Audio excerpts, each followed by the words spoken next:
The making of a global world. Topic 10. Wartime transformation. First World War was fought between two power. One side were allies Britain, Russia, France, US, and opposite side were central power Germany, Ottoman, Turkey, Hungary and Austria. जो पहला world war था वो दो powers के बीच में लड़ गया था, जिसमें से पहली पावर थी का नाम था एलाइज। इसमें चार देश थे, यूएस, फ्रांस, रशिया और ब्रिटेन।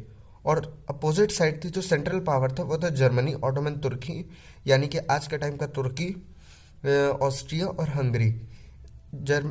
जर्मनी, ऑटोमन तुर्की, ऑस्ट्रिया और हंगरी को सेंट्रल पावर इसलिए कहा गया है क्योंकि वर्ल्ड वॉर के पहले ये चारों कंट्रीज काफ़ी ज़्यादा पावरफुल थी, जिसकी वजह से इनको सेंट्रल पावर भी कहा गया है।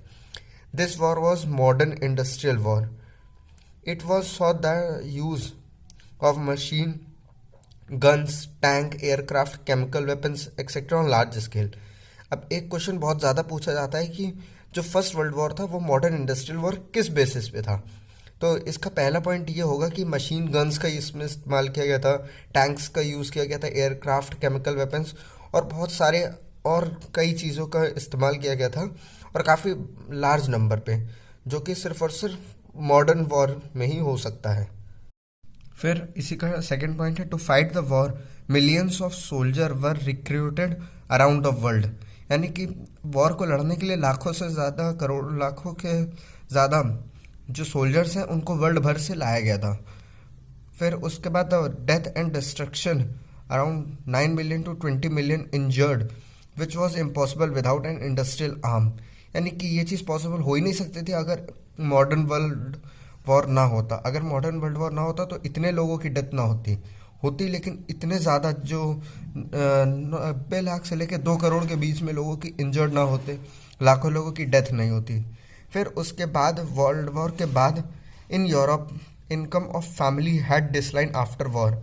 इनकम लोगों की घट गई थी क्योंकि जो मेन पैसा कमाता है उस पहले के टाइम पे वो सिर्फ और सिर्फ आदमी थे, और वॉर में जाने की वजह से जब उनकी डेथ हो गई या इंजर्ड हो गए तो उनके यहाँ कोई पैसा कमाने वाला आदमी नहीं था, जिसकी वजह से उनकी घर की इनकम कम होने लगी और कईयों की तो पॉवर्टी के अंदर तक आना पड़ा।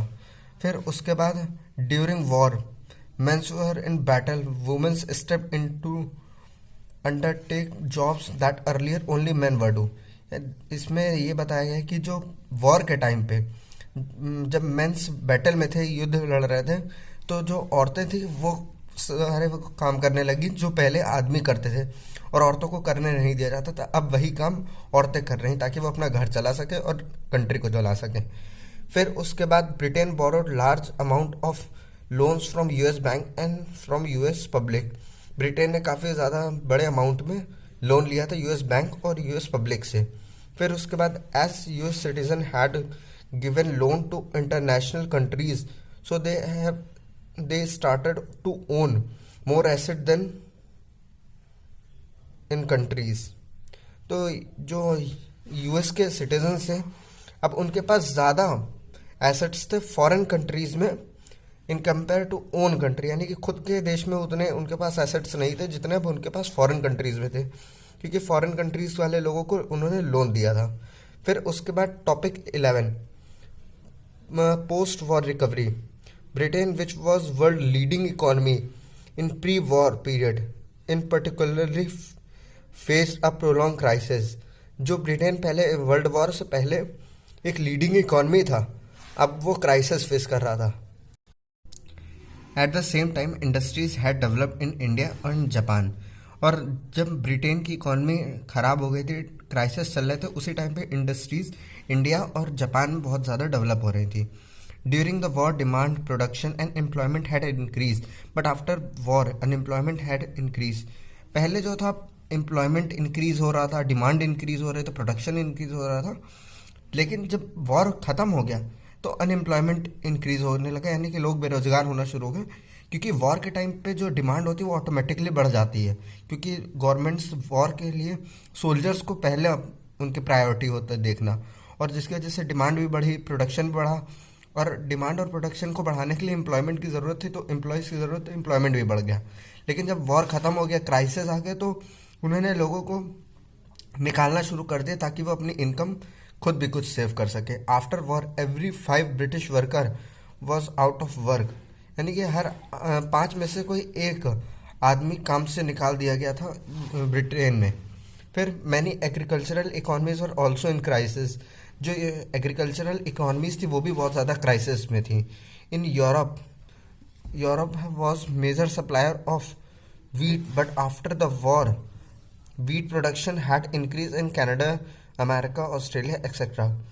जो यूरोप था पहले वर्ल्ड वॉर से पहले वीट का एक मेजर सप्लायर था, यानी कि काफ़ी बड़े नंबर्स में वीट को खुद ही प्रोड्यूस करता था और एक्सपोर्ट करता था। लेकिन आफ्टर वॉर उसकी इकॉनमी ख़राब हो गई, इकोनॉमिक क्राइसिस हो गए, एग्रीकल्चरल क्राइसिस हो गए, जिसकी वजह से फिर जो वीट का प्रोडक्शन वो कनाडा, अमेरिका में इंक्रीज़ हो गया। In Europe, grain prices fell, rural income declined, and farmer fell deeper into the depth। जो यूरोप में है ग्रेन के प्राइसेस काफ़ी ज़्यादा कम हो गए, रूरल लोगों की इनकम कम हो गई, किसानों और ज़्यादा डेप्थ चढ़ गए, यानी कि और ज़्यादा कर्ज में डूब गए, और इसी तरीके से वहाँ पे एग्रीकल्चरल क्राइसिस भी बहुत ज़्यादा फेस करने पड़े वर्ल्ड वॉर के बाद। फिर topic 12, the rise of mass production and consumption in US recovery was quicker. US में रिकवरी बहुत ही ज़्यादा क्विक हुई थी, बहुत ही कम टाइम में बहुत ज़्यादा रिकवरी हुई थी। A well known pioneer was of mass production was car manufacture Henry Ford. एक बहुत ही ज़्यादा फेमस कार मैन्युफैक्चरर का नाम है हेनरी फोर्ड, जो कि आज के समय फोर्ड्स ऑटोमोबाइल्स के नाम से भी जानी जाती है। वो वर्ल्ड वॉर के टाइम पे काफ़ी ज़्यादा चलन में थी। He adapted assembly line of a Chicago slaughterhouse were picked by Dutcher as they come down to his new car plant in Detroit। जो हेनरी फोर्ड थे उन्होंने अपना नया कार प्लांट डेट्रियट में खोला था, और वो जहाँ पे असेंबली लाइन के लिए उन्होंने नया प्लांट लिया था वह एक स्लॉटर हाउस था, जो कि एक कसाई से उन्होंने लिया था। He realized that assembly line method would allow a faster and cheaper way of producing vehicle। जो असेंबली लाइन है वो एक ऐसा मेथड था उनके अकॉर्डिंग जो फास्टर होगा और चीपर होगा, यानी कि बहुत ज़्यादा तेज़ी से काम होगा और बहुत ही सस्ते दामों पे होगा। द असेंबली लाइन होता क्या है? The assembly line forced work to repeat a single task continuously such as fitting parts. Assembly line में होता कुछ ये है कि किसी एक ही लेबर को कोई एक पर्टिकुलर टास्क बार बार और कंटिन्यूसली वही काम कराया जाता है, जिससे उसकी हैबिट हो जाती है और वो उसी काम को और ज़्यादा स्पीड से करने लगता है। The T model Ford was the first mass produced car in the world. जो टी मॉडल फोर्ड है का टी मॉडल जो कार है वो पूरे वर्ल्ड की पहली मास प्रोडक्शन वाले और असेंबली लाइन के मास प्रोडक्शन में सबसे पहली कार है। फिर उसका Fordist industrial practice soon spread in US. जो फोर्ड ने उस टाइम पे इंडस्ट्रियल का प्रैक्टिस किया था उसी चीज़ को अब पूरे यूएस में किया जाने लगा। फिर उसके बाद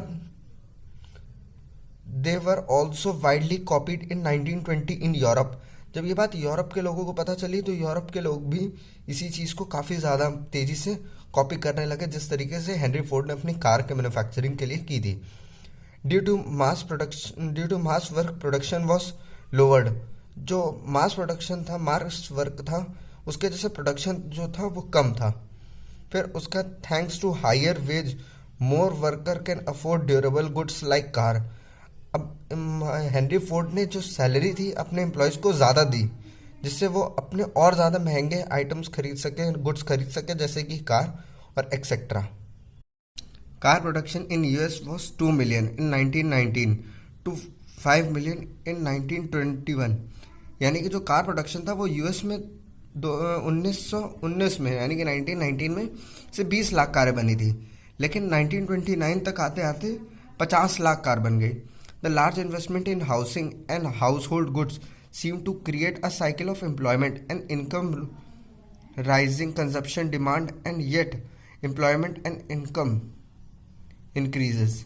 जो जब वर्कर्स को ज़्यादा सैलरी मिली तो उन्होंने अपने घर में पैसा इन्वेस्ट किया, उन्होंने महंगे महंगे आइटम्स लाना शुरू कर देना, महंगे महंगे गुड्स को अब अपने घर में लाना शुरू कर दिया, जिससे एक एम्प्लॉयमेंट की साइकिल क्रिएट हुई, जिससे और ज़्यादा एम्प्लॉयमेंट लोगों को मिला और ज़्यादा इनकम लोगों की बढ़ी। इसी वजह से यूएस के लोगों की इनकम इंडिया के लोगों के इनकम के कंपेयर में ज़्यादा है। इन 1923 US become largest overseas landers, यानी कि जो 1923 में यूएस जो है वो पूरे दुनिया का सबसे बड़ा कर्ज देने वाला था। US resumed exporting capital to rest of the world. जो यूएस था वो वर्ल्ड वॉर के बाद भी एक्सपोर्टिंग कैपिटल बना रहा पूरे दुनिया के लिए।